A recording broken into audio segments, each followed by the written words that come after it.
जय श्री श्याम दोस्तों, स्वागत है आप सभी का आपके अपने चैनल धीरज स्टडी 2.0 पे। जैसा कि पिछले कुछ दिनों से हमने एक सीरीज शुरू कर रखी थी जिसमें लगभग 5 पार्ट के अंदर मैंने हर एक कैटेगरी के ऊपर विस्तृत विश्लेषण करके आप लोगों तक 4th ग्रेड की कट ऑफ पहुँचाने का काम किया। उस कट ऑफ पहुँचाने के दौरान मुझसे अगर कोई किसी भी प्रकार की किसी भी कैटेगरी के अंदर त्रुटि रह गई हो तो मैं उसके लिए आप लोगों से क्षमा प्रार्थी हूँ।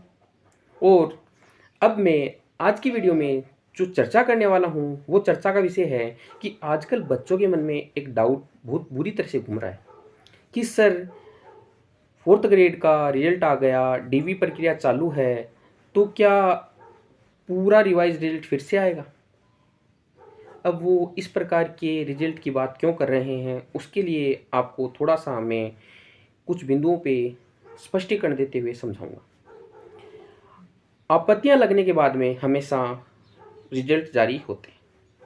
तो सबसे पहले जो पहली प्रकार की आपत्ति होती है वो हमसे लेता है बोर्ड, आरएसएसबी बोर्ड या आरपीएससी। वो आपत्तियां लेने के बाद में जो आपत्तियां बोर्ड द्वारा ली जाती है उसमें अगर किसी पर्सन का उत्तर चेंज होता है, कोई पर्सन डिलीट होता है या किसी भी प्रकार का कोई बेनिफिट या नकारात्मक प्रभाव होता है तो वो हर एक उस बच्चे पे पड़ेगा जो उस पूरी भर्ती प्रक्रिया में शामिल होता है। उम्मीद कर रहा हूँ आप लोग बहुत अच्छे से समझ पा रहे होंगे मेरी बातों को कि हर एक उस बच्चे पे जो उस भर्ती में शामिल है जिसने परीक्षा दी है। अब दूसरी प्रकार की आपत्तियाँ कौन सी रह गई, तो दूसरी प्रकार की आपत्ति वो है जिन पर बोर्ड कोई एक्शन नहीं लेता, तब बच्चे कोर्ट की तरफ अपना रुख करते हैं। इसी प्रकार का रुख 4th ग्रेड के कुछ बच्चों ने कोर्ट की तरफ किया है। वहाँ पे लगभग 5 प्रश्नों को लेकर बच्चे कोर्ट पहुँचे हैं और वो प्रश्न अभी कोर्ट में विचाराधीन है। तो बच्चे उन प्रश्नों के ऊपर पूछ रहे हैं कि सर क्या पूरा रिजल्ट फिर से रिवाइज होगा।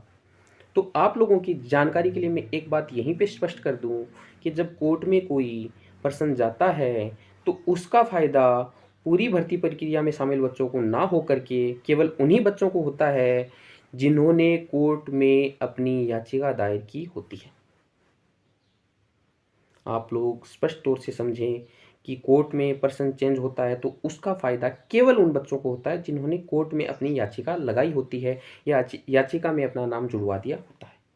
अब बाकी बच्चों के मन में डाउट आएगा कि क्या सर अगर कल को रिजल्ट रिवाइज हो जाए और वो पर्सन जो चेंज होते हैं वो हमारी भी चेंज होने चाहिए थे और हमने तो याचिका में अपना नाम नहीं लिखवाया, तो अब क्या हम भर्ती प्रक्रिया में कभी शामिल नहीं हो पाएंगे। बिल्कुल ऐसा नहीं है। अगर किसी बात पे कोई फैसला आता है तो उसके बाद भी आप कोर्ट में याचिकाकर्ता में अपना नाम जुड़वा के उस प्रक्रिया में शामिल हो सकते हो, क्योंकि न्यायपालिका हमेशा सभी के साथ उचित न्याय करती है। वो किसी के साथ में न्याय नहीं करती कि एक बच्चे को तो उस पर्सन पे ज्वाइनिंग दे देगी, दूसरे बच्चों को उसी पर्सन से वंचित रख देगी।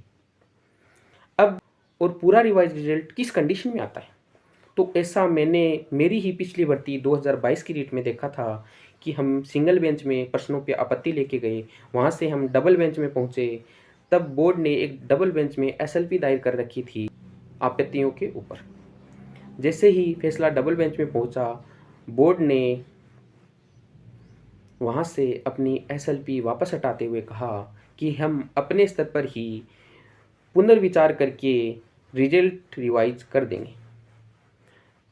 तो फैसला बोर्ड ने कोर्ट पे ना छोड़ते हुए खुद के ऊपर ले लिया और खुद से ही कह दिया कि हम पूरे प्रश्नों की रिव्यू कमेटी बना के अगर कोई पर्सन चेंज होता है, डिलीट होता है, किसी भी प्रकार का बेनिफिट होता है तो वो हम अपने स्तर पे पूरे रिजल्ट को रिवाइज कर देंगे। तो उस कंडीशन में हमें पूरा रिजल्ट रिवाइज देखने को मिला था। तो उस रिवाइज रिजल्ट में हर एक वो बच्चा प्रभावित हुआ जिसने उस भर्ती प्रक्रिया में परीक्षा दी थी। इससे क्या हुआ कि लगभग 1200 के करीब बच्चे वो कट ऑफ से बाहर हो गए जो आज के दिन नौकरी कर रहे हैं। जी दोस्तों, आप लोग सही सुन रहे हो कि जो बच्चे 2023 में जो रिजल्ट आया था उससे नौकरी कर रहे थे, वो बच्चे जो रिवाइज रिजल्ट आया उसमें लगभग 1200 के करीब बच्चे बाहर हो गए और लगभग 2000 या 1800 के करीब बच्चे भर्ती प्रक्रिया के अंदर शामिल हो गए। जिन बच्चों ने ज्वाइन कर रखी थी उनको भी अभी तक बाहर नहीं निकाला गया है और जो बच्चे नए शामिल हुए थे उन्हें बोर्ड द्वारा ज्वाइनिंग दे दी गई है। तो उम्मीद करूँगा आप लोग मेरे द्वारा जो रिवाइज रिजल्ट को लेके जानकारी प्रदान की गई है उसको भली भांति से समझ गए होंगे। लास्ट में मैं आप लोगों को समरी फिर से करके बता देता हूँ शॉर्ट में कि कोर्ट में जब रिजल्ट रिवाइज होता है तो केवल फ़ायदा याचिकाकर्ता को मिलता है, और कोई रिजल्ट जब बोर्ड अपने स्तर पर रिवाइज करता है तो उसका फ़ायदा हर एक उस बच्चे को मिलता है जो उस भर्ती प्रक्रिया में शामिल होता है। तो इसी के साथ आपसे विदा चाहूँगा। मिलेंगे अगली वीडियो में एक नई जानकारी के साथ में। तब तक के लिए जय हिंद, जय भारत, जय राजस्थान।